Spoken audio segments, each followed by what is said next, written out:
दोस्तों स्वागत है आपका हमारे चैनल पर। आज की मूवी का नाम है किंगडम, जो कि हाल ही में आई है और ये आपको जरूर पसंद आएगी और चैनल को सब्सक्राइब कर लीजिए। हम शुरू करते हैं आज की कहानी। तो मूवी की शुरुआत में हमें भारत का 1920 का सीन दिखाया जाता है, जहां अंग्रेजों ने कबीले वालों को घेरा हुआ था क्योंकि इस एरिया में सोने की खदान थी और यहाँ रहने वाले कबीले के लोग अंग्रेजों को सोना नहीं निकालने दे रहे थे, इसीलिए अंग्रेजी सैनिकों ने इन्हें घेर लिया था। फिर हमें बताते हैं कि उस कबीले का जो राजा है वो सबसे निडर इंसान है। उसे इस कबीले का लीडर उसकी काबिलियत देखकर बनाया गया था और आज भी जब अंग्रेजी सैनिक उन्हें मारने खड़े थे तो कबीले का राजा सबसे कहता है कि बच्चों और औरतों को बचाना ही हमारी जिम्मेदारी है, क्योंकि बच्चे हमारा भविष्य है। इसीलिए ये लोग बच्चों और औरतों को चारों तरफ से घेर कर उन्हें नाव के जरिए कहीं और ले जाने के लिए निकल जाते हैं। और अंग्रेजी सैनिकों ने तो उन्हें घेरा हुआ था, इसीलिए सबसे पहले उन्हें अंग्रेजों से लड़ना पड़ा। अब यहाँ पर इन लोगों की भयानक लड़ाई होती है जिसमें अंग्रेज बंदूक के कारण इन पर भारी पड़ जाते हैं। हालांकि मौका मिलते ही कबीले के राजा ने बच्चों और औरतों को नाव के जरिए यहाँ से दूर भेज दिया था। साथ ही हमें पता चलता है कि राजा ने अपना मुकुट निकालकर एक बच्चे को दे दिया था कि अगर आगे चलकर तुम्हें मेरे जैसा राजा मिलेगा तो ये मुकुट उसी लीडर को पहनाना, वही अपना साम्राज्य दोबारा बसाएगा। इसके बाद हम 70 साल बाद का सीन देखते हैं जहाँ सूरी नाम का लड़का आकर अपने दोस्त से अपने भाई शिवा के बारे में पूछता है। असल में सूरी खुद भी पुलिस कांस्टेबल है और उसका भाई शिवा आज से 18 साल पहले घर से कहीं चला गया था। सूरी अपने भाई को हर हाल में ढूंढना चाहता था कि वो किस हाल में है, इसीलिए आज वो कमिश्नर ऑफिस में अपने दोस्त के पास आया था और उसका दोस्त शिवा की खबर लेने जाता है। और तभी वहाँ सूरी देखता है कि एक बूढ़ा आदमी अपने पोते के बारे में पुलिस वाले से पूछ रहा है, जिस पर पुलिस वाला साफ मना कर देता है कि तेरा पोता यहाँ आया ही नहीं और हमें उसके बारे में कुछ नहीं पता। लेकिन तभी सूरी का दोस्त उसके कान में बताता है कि इस आदमी का पोता नक्सल है और उसे इन लोगों ने पकड़ तो लिया लेकिन कोई FIR नहीं लिखी, ना जाने अब इसके पोते का क्या होगा। तब सूरी पास के ही रूम में देखता है, वहाँ उसका पोता कैद था, इसीलिए वो उसे आजाद कर देता है। वहीं पुलिस वाले उस बूढ़े आदमी को मारने लगते हैं क्योंकि वो जा नहीं रहा था। ये देखकर सूरी जाकर उस पुलिस वाले को पीट देता है। तब उसे सारे पुलिस वाले मारने लगते हैं। वहीं उस आदमी का पोता भी निकलकर भाग जाता है। अब सूरी ने पुलिस वाले पर हाथ उठाया था, इसीलिए उस पर इंक्वायरी बिठाई जाती है और सूरी का मामा ये जानकर उसे बहुत डांटने लगता है कि एक कांस्टेबल होकर ये पाप कैसे कर दिया। तब ये जानकर सूरी की माँ उसे चाटा लगा देती है, जिस पर सूरी कहता है कि मैं माफी मांग लूंगा। अब अगले दिन कमिश्नर और JP नाम का हेड सूरी से मिलने आते हैं और कमिश्नर सूरी को धमकी देने लगता है कि तूने अपने सीनियर को मारकर अच्छा नहीं किया, तू लंबा जेल में सड़ेगा। लेकिन सूरी पहले माफी मांगता है और साथ ही कमिश्नर से कहता है कि उस कैदी की कोई FIR नहीं थी, अगर मुझ पर आगे इंक्वायरी होगी तो मामला और आगे जाएगा, तब मैं बता दूंगा कि मैंने किस कारण पुलिस वाले को मारा था। ये सुनकर कमिश्नर चुप हो जाता है और वहीं बैठा JP ये देखकर खुश हो जाता है कि सूरी का दिमाग तेज चलता है। फिर JP सूरी से अगले दिन मिलता है और कहता है कि मुझे अंडर कवर ऑपरेशन के लिए एक ऑफिसर की जरूरत है और वो तुम हो। ये सुनकर सूरी पहले तो मना कर देता है कि मैं ये सब नहीं कर पाऊंगा, लेकिन JP कहता है कि मैं जानता हूँ तू अपने भाई को ढूंढ रहा है, इस मिशन के दौरान तुझे तेरा भाई मिल जाएगा। ये सुनकर तो सूरी तुरंत मान जाता है और फिर JP बताता है कि जिस गैंग में तुझे घुसना है उसका लीडर शिवा यानी तेरा भाई है और ये लोग श्रीलंका में रहते हैं। वहीं सूरी अपने भाई की फोटो भी देख लेता है। खैर फिर हमें पास्ट का सीन दिखाया जाता है जहां सूरी और शिवा हमेशा साथ रहते थे और अक्सर इनका बाप इनकी माँ को मारा करता था, इसीलिए सूरी को अपने पिता से नफरत थी। एक बार जब सूरी मेले में घूमने जाता है तो वह एक औरत से टैटू बनवाता है और ये बात पता चलते ही सूरी के पिता उसे खूब मारते हैं। खैर एक दिन जब सूरी की माँ को उसके पिता नशे में मार रहे थे तब शिवा अपनी माँ को बचाने के लिए अपने पिता को मार डालता है। तब सही समय पर आकर शिवा का मामा उसे वहाँ से भगा देता है क्योंकि पुलिस उसे पकड़ लेगी। वहीं शिवा सूरी से कहकर जाता है कि माँ का ख्याल तुझे ही रखना है। उसके बाद शिवा कहाँ गया किसी को कुछ नहीं पता।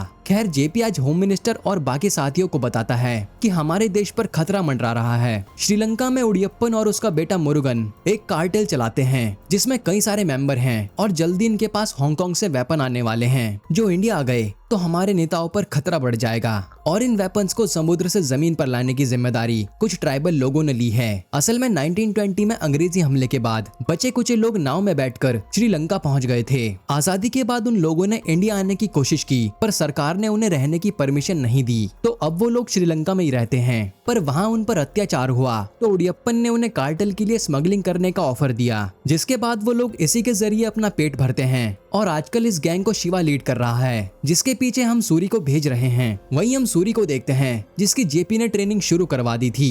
फिर कुछ दिनों बाद जेपी सूरी से कहता है कि अब तुम अपने भाई से मिलने जा सकते हो। इस समय वो जेल में है जो जल्द ही छूटने वाला है। फिर जेपी सूरी को उसी जेल में कैदी बनकर भेज देता है और सूरी को कैसे भी करके शिवा से मिलना था और उसे कार्टेल की आगे इन्फॉर्मेशन जेपी तक पहुंचानी थी। यहाँ सूरी जेल में अगले ही दिन शिवा के लोगों से लड़ाई कर लेता है ताकि शिवा का उस पर ध्यान जाए। और जब शिवा सूरी को मारने आता है तो सूरी वही बात करता है जो वो बचपन में अक्सर किया करता था। ये देखकर शिवा के होश उड़ जाते हैं कि उसका भाई जेल में आ गया है। फिर शिवा सूरी से कहता है कि तू मेरा भाई है और मैं तुझे जेल से निकलवा दूंगा। तब सूरी यहाँ एक्टिंग करने लगता है कि अब तो माँ भी नहीं रही, मैं अकेले रहकर क्या करूंगा। जिस पर शिवा कहता है कि मैं कल यहाँ से निकल रहा हूँ और तुझे 12 दिन में यहाँ से अपने पास बुला लूंगा। जिसके कुछ ही दिनों बाद सूरी को शिवा का आदमी लेने आता है और हमें बताते हैं कि जेपी ने श्रीलंका में एक लेडी डॉक्टर को भी जासूस बनाकर भेज रखा है तो सूरी उससे कांटेक्ट कर सकता है। खैर जैसे ही अब सूरी अपने भाई के टापू पर जाता है तो देखता है कि एक प्रेग्नेंट लेडी की डिलीवरी का समय आ गया है। वहाँ मुरुगन आकर कहता है कि जो भी करना है यहीं करो, इस कबीले का नियम है कि यहाँ की औरतें कभी बाहर नहीं जा सकती। तब ये डॉक्टर उस लेडी की डिलीवरी करती है और उसे एक लड़का होता है जिसे वो हॉस्पिटल में केयर के लिए ले जाती है। हालांकि उस लेडी को कबीले वाले ले जाकर उसकी झोपड़ी में सुला देते हैं। इस तरह से इन लोगों की जिंदगी चल रही थी। यहाँ उड़ियप्पन और उसका बेटा मुरुगन इन पर राज करता है। साथ ही हमें पता चलता है कि मुरुगन एक सन की आदमी है जिसने पहले भी कई बार जेपी के जासूसों को मारा है। अब शिवा सूरी को लाकर यहाँ कबीले के आदमी बैरागी से मिलवाता है और कहता है कि आज से मेरा भाई यहीं रहेगा, लेकिन कबीले के लोग उसे अपना मानने से मना कर देते हैं। इसके बाद सूरी अपनी भाई की बीवी और उसके बच्चे से मिलता है जिसका नाम शिवा ने सूरी ही रखा था क्योंकि वो सूरी को आज तक नहीं भूला था। वहीं सूरी देखता है कि बैरागी एक नाव को रोज साफ करता है। उसे लोग बताते हैं कि इसी नाव में 70 साल पहले कबीले के लोग यहाँ आए थे। वहीं सूरी शिवा को बात करते हुए सुन लेता है कि एक पोर्ट से सोना लेने जाना है। खैर इसके बाद सूरी आकर उसी डॉक्टर से मिलता है जो उसकी तरह जासूस थी और यहाँ वो उस लेडी के बच्चे को देखने के बहाने उसे बता देता है कि पोर्ट से सोना लेने जाने वाले हैं। जिसके बाद अगले दिन शिवा की गैंग सोना लेने के लिए जाते हैं और जेपी को पता चलता है तो वो तुरंत श्रीलंका की नेवी को वहाँ भेज देता है। ये देखकर तो इन सबको वहाँ से भागना पड़ता है जिसके कारण सोना भी वहीं छूट जाता है। अब ये बात मुरुगन को पता चलती है तो उसे बहुत गुस्सा आता है। वो एक कबीले के आदमी को जासूस समझकर उसे इतना मारता है कि उसकी मौत हो जाती है। वहीं उसने और लोगों को भी बंदी बनाया हुआ था। पर यह बात जैसे ही उड़ियप्पन को पता चलती है तो वो मुरुगन को चाटा लगा देता है क्योंकि इससे कबीले के लोग भड़क सकते हैं। इधर बैरागी अपने कबीले के आदमी की लाश देखकर भड़क जाता है और फिर शिवा अपने साथियों के साथ आज मीटिंग में आता है। यहाँ वो मुरुगन से कहता है कि मेरे साथियों को छोड़ दे, पर मुरुगन कहता है कि मुझे जासूस का पता लगाना है। हमारा कितना सारा सोना पकड़ा गया और कुछ ही दिनों में यहाँ वेपन्स आएंगे तो हमें उसकी पेमेंट सोना देकर करनी होगी। तब यहाँ बहस होने लगती है और कभी भी लड़ाई हो सकती थी। ऐसे में सूरी कहता है कि अगर हम वो सोना नेवी से चुरा लाएं तो तुम हमारे आदमी छोड़ दोगे। ये सुनकर वहाँ बैठा उड़ियप्पन और बाकी साथी खुश हो जाते हैं कि हाँ हमें ये डील मंजूर है। पर यहाँ सूरी एक और शर्त रखता है कि जिस लेडी को बच्चा हुआ है उसे अपने बेटे को देखने के लिए हॉस्पिटल जाने की परमिशन दी जाए। ये सुनकर सोने के लालच में उड़ियप्पन इसके लिए भी मान जाता है। पर जैसे ही सूरी कबीले में आता है तो वहाँ के लोग भड़क जाते हैं कि हम वो सोना चुराएंगे कैसे। जिस पर शिवा कहता है कि जरूर सूरी के पास कोई प्लान होगा। इसके बाद सूरी कहता है कि जब नेवी वाले सोने को कहीं शिफ्ट कर रहे होंगे तभी हम ये सोना चुराएंगे। फिर 1-2 दिन तक ये लोग नेवी की गतिविधियों पर नजर रखते हैं और जब नेवी वाले सोना शिफ्ट कर रहे होते हैं तो उसके साथ साथ शिवा और सूरी सेम कलर की गाड़ी लगा देते हैं जिससे नेवी वालों को शक नहीं होता।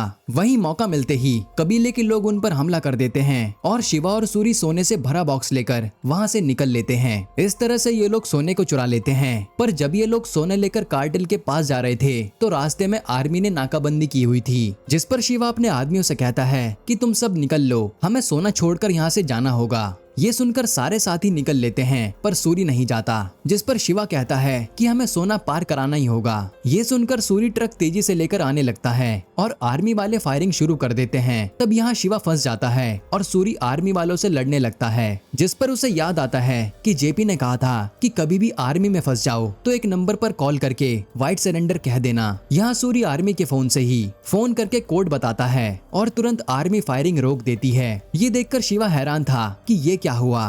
तब वहाँ आर्मी ऑफिसर आकर सूरी से मिलता है और अपने साथियों से कहता है कि ये इंडियन पुलिस है। ये जानकर तो सूरी के होश उड़ जाते हैं। खैर इसके बाद वो सोना ले जाकर मुरुगन को देता है और मुरुगन को कबीले के लोग छोड़ने ही पड़ते हैं। हालांकि हम समझ पाते हैं कि मुरुगन कबीले के लोगों से नफरत करता है। वहीं सोना मिलने के बाद सूरी उस लेडी को उसके बच्चे से मिलवाता है, जिससे वो लेडी बहुत खुश हो जाती है और सूरी ने वो कर दिखाया था जो इतने सालों में कोई नहीं कर पाया। पहली बार कोई लेडी कबीले से बाहर निकल पाई थी। इससे सारे लोग खुश हो जाते हैं और कबीले वाले उसे अपना मानने लगते हैं। इधर मुरुगन उड़ियप्पन से कहता है कि आपने कबीले वालों को जाने दिया और वो सब मुझ पर हंस रहे हैं। इस पर उड़ियप्पन कहता है कि वो लोग जो कर रहे हैं उन्हें करने दो, हमें बस उनसे पैसा कमाना है। लेकिन मुरुगन के दिमाग में सिर्फ बदला घूम रहा था। इधर कबीले वाले जश्न मना रहे होते हैं तो शिवा सूरी से कहता है कि तू यहाँ से चला जा, इनका भरोसा मत तोड़। लेकिन सूरी मना कर देता है कि मैं तुझे और तेरे परिवार को लिए बिना यहाँ से नहीं जाऊंगा, तू अभी मेरे साथ इंडिया चल, हम साथ रहेंगे। पर शिवा मना कर देता है कि मैं कई सालों से इन लोगों के साथ रह रहा हूँ, अब यही मेरा परिवार है। तभी हम सिंघा नाम के आदमी को देखते हैं जो इस कबीले का था और वो एक आदमी को बहुत मारता है और यहाँ रिवील होता है कि ये आदमी भी जासूस है जिसने सोने के स्मगलिंग की खबर नेवी तक पहुंचाई थी। तब सिंघा कहता है कि तूने ऐसा क्यों किया? तो वो आदमी कहता है कि पुलिस वाले ने कहा था तुझे इंडिया में हमेशा के लिए रहने का मौका मिल जाएगा। तब ये देखकर सूरी हैरान था कि और कितने जासूस हैं, और इसका मतलब सोने की खबर सूरी ने जेपी को नहीं दी थी, वो इसी आदमी का काम था। हालांकि यहाँ बैरागी उस आदमी को मार डालता है। तभी एक आदमी आकर बताता है कि उड़ियप्पन अब इस दुनिया में नहीं रहे। ये सुनकर तो सब उड़ियप्पन को देखने जाते हैं और कबीले वाले बात कर रहे थे कि उड़ियप्पन के बाद अब मुरुगन किसी की भी नहीं सुनने वाला, वो कुछ भी कर सकता है। जिसके बाद मुरुगन आज अपने पिता के अंतिम संस्कार पर सबसे मिलता है और उड़ियप्पन का साथी पूछता है कि तुम्हारा भाई कहाँ है? तो मुरुगन कहता है कि सेतु भैया अभी सिंगापुर में हैं और वो यहाँ नहीं पहुँच पाएंगे। हालांकि सबको ये लग रहा था कि मुरुगन ने ही अपने पापा को मारा है, जो कि सच था। इसके बाद यहाँ मुरुगन कहता है कि मेरे पापा इन कबीले वालों के काफी करीब थे, इसीलिए मैं आज पापा की तरफ से इन्हें भोजन कराना चाहता हूँ। इसीलिए वो शिवा से कहता है कि सबको लेकर आना होगा। तब शिवा भी कार्टेल के कहने पर मान जाता है। वहीं सूर्य आज उस डॉक्टर से मिलने आया था और वो उससे पूछता है कि और कितने खबरी बाकी हैं यहाँ। तभी वहाँ जेपी आ जाता है जिसने इन पर नजर रखी थी। जेपी कहता है कि वो वेपन का कंटेनर आ चुका है जो तेरा भाई ही लेने जाएगा, इसीलिए उससे पता करके हमें वो बता देना,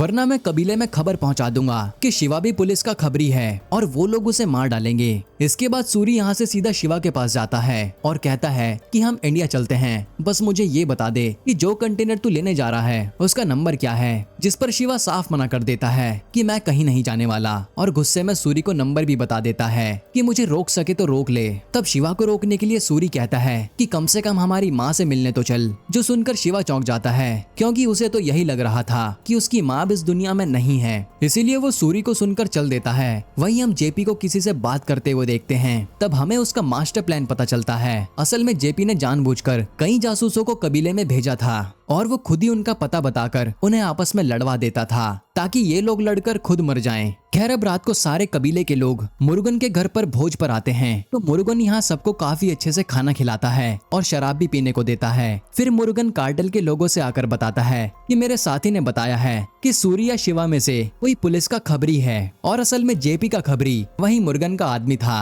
जो जेपी के कहने पर सूर्य और शिवा को फंसा रहा था। इधर हम सूर्य को देखते हैं जो खूब शराब पीता है क्योंकि उसका भाई उसकी बात नहीं समझ रहा था। तब उसे आकर वो डॉक्टर संभालती है, साथ ही वो कहती है कि तेरा भाई खूनी है, वो नहीं सुधरने वाला, उसने तो अपने बाप को भी मार डाला था। जिस पर सूरी कहता है कि मेरा भाई बेकसूर है और मेरे पिता को मैंने मारा था, लेकिन शिवा ने ये कसूर ले लिया और वहाँ से कातिल बनकर भाग आया, इसीलिए मैं उसे वापस लेने आया हूँ। इधर शिवा आकर कार्टेल के आदमी से पूछता है कि तुम में से पुलिस का खबरी कौन है, हमें बता दो क्योंकि सच पता चल गया है। तब शिवा अपने भाई को बचाने के लिए कहता है कि मैं ही पुलिस का खबरी हूँ। जो सुनते ही मुरुगन उसकी कमर में चाकू घोंप देता है और यहाँ वो गुस्से में अपने आदमियों से कहता है कि कबीले के सारे लोगों को मार दो और यहाँ पर कत्लेआम मच जाता है। आदमी हो या औरतें, लोग सबको मार रहे थे। ये देखकर कबीले के लोग वहाँ से भागने लगते हैं और बैरागी शिवा के बच्चों को बचाता हुआ जा रहा था, लेकिन मेन दरवाजा तो बंद था और कबीले वाले यहाँ से निकल नहीं सकते थे। तब हम शिवा को देखते हैं जो किसी तरह हिम्मत करके बाहर आता है और मुरुगन के आदमियों को मारता हुआ कार से वो गेट तोड़ देता है जिससे कबीले वाले बचकर निकल पाते हैं। हालांकि मुरुगन ने कई कबीले वालों को मार डाला था और तब शिवा भी काफी घायल हो गया था। खैर अगले दिन जब सूरी नशे से उठता है और कबीले वालों के पास आता है तो यहाँ का हाल देखकर उसके होश उड़ जाते हैं, क्योंकि यहाँ तो काफी सारी लाशें थी जो मुरुगन ने फिकवा दी थी और इसमें शिवा और उसकी बीवी भी पड़े थे। ये देखकर सूरी फूट फूट कर रोने लगता है और तब सूरी को किसी भी हाल में अपने भाई का बदला लेना था, तो वो सबसे पहले वहाँ कई सालों से पड़ी नाव को समुद्र में उतारने लगता है। ये देखकर बैरागी को याद आता है कि उसके पूर्वजों ने कहा था कि जो इंसान संकट के समय में इस नाव को खींचेगा उसकी पीठ पर कबीले वालों का निशान होगा और वही इस कबीले का राजा कहलाएगा। और ये देखकर बैरागी हैरान हो जाता है और फिर सूरी को ये लोग अपना राजा मानने लगते हैं और नाव को समुद्र में उतारते ही वो सीधा मुरुगन के अड्डे पर पहुंच जाते हैं। यहाँ इन लोगों ने अपने साथियों का बदला लेना शुरू कर दिया था, जहाँ ये सबको चुन चुन कर मारते हैं। फिर सूरी सीधा मुरुगन से आकर लड़ने लगता है। फिर वो अपने भाई को याद करके मुरुगन को बड़ी बेरहमी से मार डालता है, यानी उसने अब अपने भाई का बदला ले लिया और एक तरह से वो कबीले का हो चुका था। तब यहाँ बैरागी सूरी से कहता है कि यही विधि का विधान है, तुम्हारे पीठ पर जो चिन्ह है वो हमारे कबीले का है। तब हमें पता चलता है कि जिस औरत ने सूरी की पीठ पर वो चिन्ह बनवाया था वो इसी कबीले की थी और उसे सूरी में अपना राजा बचपन में ही दिख गया था। फिर किस्मत से शिवा भी भागता हुआ इसी कबीले में आया और यहीं रहने लगा। फिर उसे ढूंढता हुआ सूरी भी यहाँ आया जो पहले ही तय था। फिर बैरागी कहता है कि आपको हमारा अधिकार और हमारा साम्राज्य फिर से स्थापित करना होगा, जिस पर सूरी कहता है कि अब से तुम सब मेरी जिम्मेदारी हो। वहीं हमें पता चलता है कि मुरुगन के मरने के बाद उसका भाई सेतु वापस आ गया है और इधर सिंघा जो जासूस का पता करने इंडिया गया था उसे मालूम पड़ता है कि सूरी पुलिस में है और ये देखकर उसके होश उड़ जाते हैं। दोस्तों यहीं पर ये मूवी खत्म होती है, यानी कि इसका अब सेकंड पार्ट भी आएगा जिसमें सूरी अपना साम्राज्य फिर से बसाएगा। दोस्तों आपको ये कहानी कैसी लगी हमें कमेंट में बताना और ऐसे ही वीडियोस के लिए चैनल को सब्सक्राइब कर लीजिए।